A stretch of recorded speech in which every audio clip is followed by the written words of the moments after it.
Mopar, baby.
From Ford GPW CDJR. I got a very special comparison video for you today. We're going to take a trip down memory lane with the iconic 1943 Jeep GPW quarter-ton truck versus the brand new 2024 Jeep Wrangler Rubicon. So buckle up and get ready for an exciting ride. I'm here with Davy. Davy is the owner of this beautiful Jeep right here. He's going to give us a little rundown on some things, and I'm going to give him a little question and answering going on here for you guys. All right, Davey, so how'd you come across this vehicle? Back in 1990, 92 actually, a friend of mine saw this on the side of the road. A farmer had it up for sale. So he took some pictures for me and sent it my way, and I ended up buying it. It didn't look anything like this though. It was a rust bucket. It was different color. You know, you can put your feet through the floor. That's how bad it was. So, but I ended up buying it for like 850 bucks. Got it down here, and I started the restoration process at that point. All right. And who restored it? I did. Oh wow! Over about a 5-year period. That's incredible. What was like the hardest thing restoring? Not being a mechanic and having to do everything the hard way. So you didn't know any shortcuts or anything? No shortcuts. All right. Just trial and error. Okay. All right, David, is there anything like unique or special about this Jeep? Well, yeah, the one thing that I found out later on when I was restoring it, I found out that the engine serial number matches the frame serial number, which is pretty unusual for a military vehicle, because when something happened to them, they just rip the motor out and put another one in. Oh. So, but this I'm pretty proud of the fact that I've got a matching numbered Jeep. When was this vehicle manufactured? This was manufactured and delivered to the military on June 10, 1943. Okay. And what kind of modifications have you done to the vehicle? 2 modifications really. One mechanical was these Jeeps originally came off the factory floor 6 volt. And when I was doing the restoration, I chose to turn it to 12 volt system just for the ease of operation and all that stuff.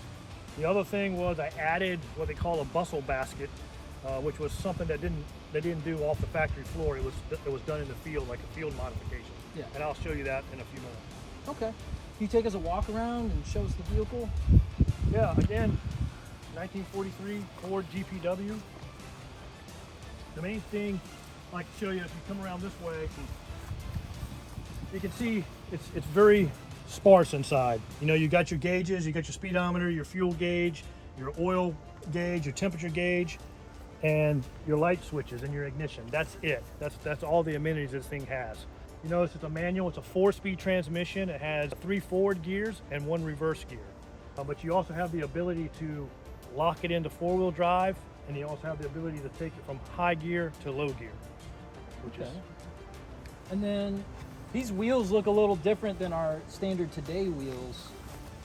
Yeah, if you notice this bolt pattern around the rim, it's called a combat rim. It's a split rim. So basically it was designed so the average GI in the field, if you had a flat tire, could unbolt the bolts from the back side, pull the rim apart, put a new tire and tube inside of it, put it back together again, and put it back on the Jeep. They didn't need any kind of, tire changing or swapping machine. So Pretty cool. All right. And then this canvas here, is that original? this is not an original top, but it's a reproduction of an original top. So there's a company out there that makes these as authentic as you can get them. It's a straight up copy from an original top. That's really cool. And I was going to also show you too that, you know, something unique about this World War II Jeep is the Pioneer, where the Pioneer kit, where the shovel and axe go. If you notice in the side of the Jeep here, these indentations are made specifically for the shovel and for the axe, so it can be mounted to the side of the Jeep. Nice. And then I assume this window can drop down as well? Yep, the windows on these things, this is your air condition. You know, you can pop open the window, lock it into place and get some airflow, or you can remove the top completely and lay this whole windshield down. Wow. So, which makes the Jeep in a combat zone, it makes it a really low profile Jeep and less of a target. Okay. And then up here, is there a spot to put your ducks? Yeah, no, there's actually a spot for the driver to mount his M1 Grand or M1 carbine, you know, so Cool. it could be secured out of the way while he's driving, but it's handy for him if he needs it. All right. And then I see we got a Coca-Cola bottle opener on the side. Well, every GI, whenever they could get their hands on a nice cold bottle of Coke, they took the opportunity, and here's the way to pop that cap on that bottle. So, Bada bing, bada boom, right there. yeah. You said this was aftermarket, right? yeah, it's not. It's called a bustle basket, and Okay. basically it was a combat field modification. So the GIs would make these, put them on some of the Jeeps just so they could carry extra fuel, extra equipment, and it was out of the way of the back. That makes sense. Yeah.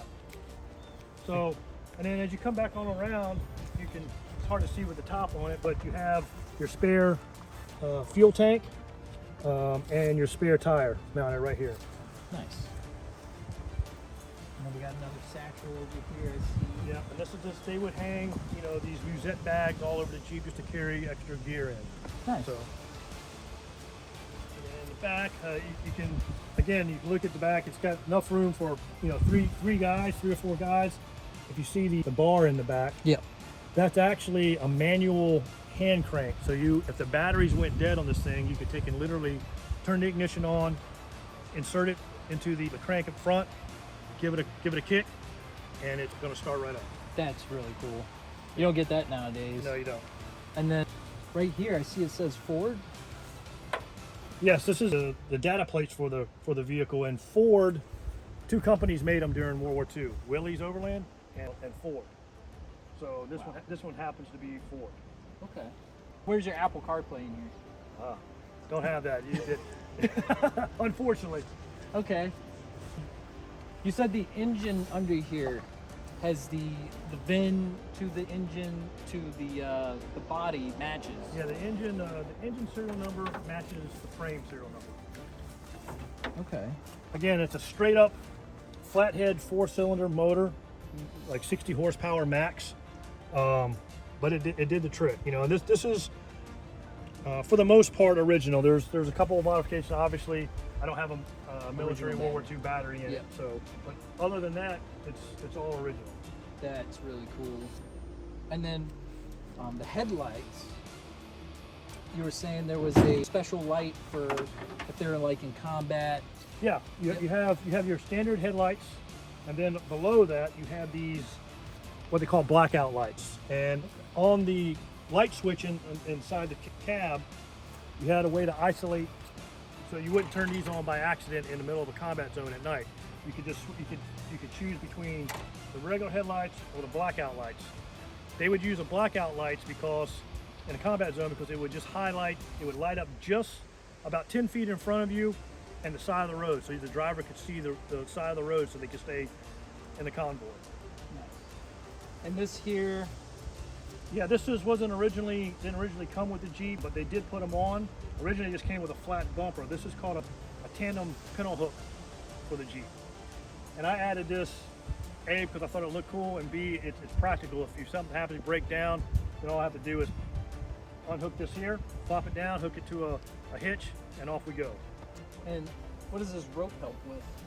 just again another mechanism, another tool in the toolbox, if you will, that will if you get stuck and need to be pulled out, you can use a rope to pull you right out.